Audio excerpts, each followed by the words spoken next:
Assalamualaikum sahabat beriman, pecinta channel Jendela Hikmah.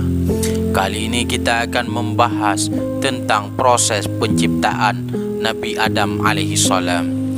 Riwayat daripada Ibnu Abbas radhiyallahu anhu berkata, Allah menciptakan jasad Adam alaihi salam dari beberapa bagian bumi, yaitu kepalanya berasal dari tanah Ka'bah, dadanya berasal dari beberapa bagian bumi, punggung dan perutnya dari tanah India, kedua tangannya berasal dari tanah Masyriq, kedua kakinya berasal dari tanah Maghrib.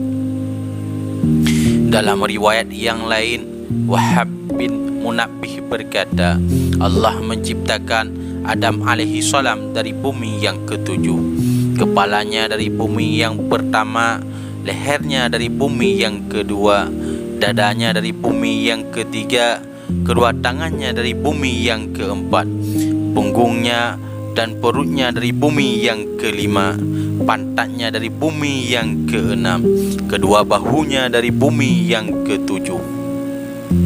Dalam riwayat yang lain lagi, Ibnu Abbas radhiyallahu anhu berkata, Allah subhanahu wa ta'ala menciptakan Adam alaihi salam dari kepalanya dari Baitul Maqdis, wajahnya dari tanah surga, kedua telinganya dari tanah Bukit Tursina, dahi keningnya dari tanah Irak, giginya dari tanah Telaga Kausar, tangan kanannya beserta jarinya dari tanah Ka'bah, tangan kirinya dari tanah Persia, kedua kaki dan bahunya dari tanah India, tulangnya dari tanah pegunungan, auratnya dari tanah Babylon, punggungnya dari tanah Irak, perutnya dari tanah Khurasan, hatinya dari tanah surga Firdaus, lisannya dari tanah Taif, kedua matanya dari tanah Telaga.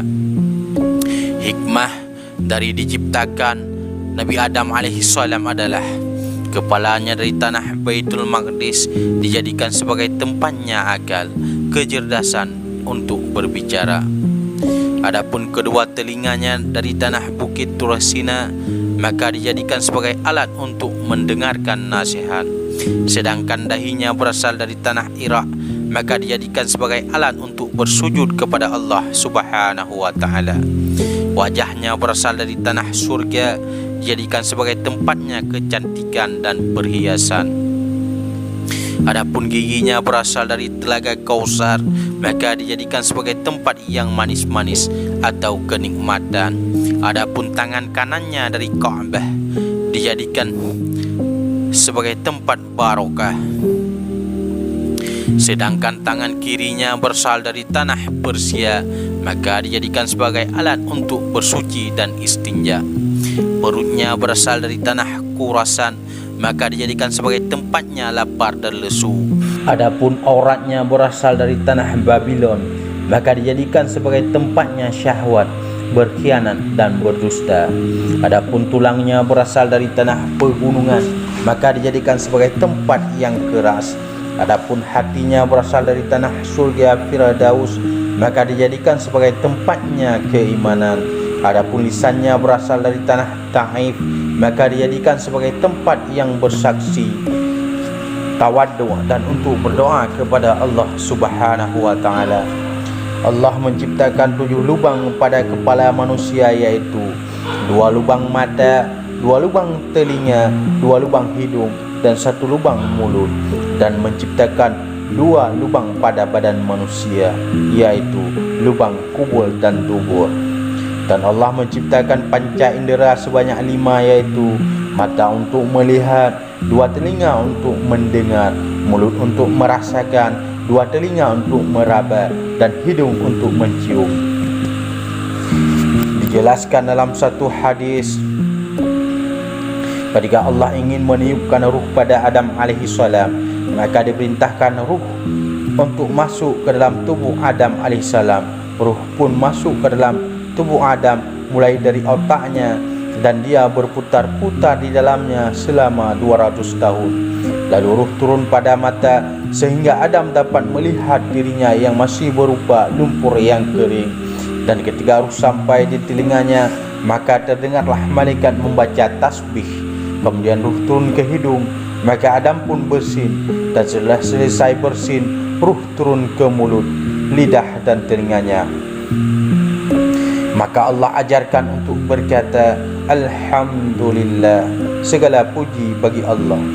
Dan Allah pun menjawab, Yarhamuka Rabbuka ya Adam, semoga Tuhanmu merahmatimu hai Adam.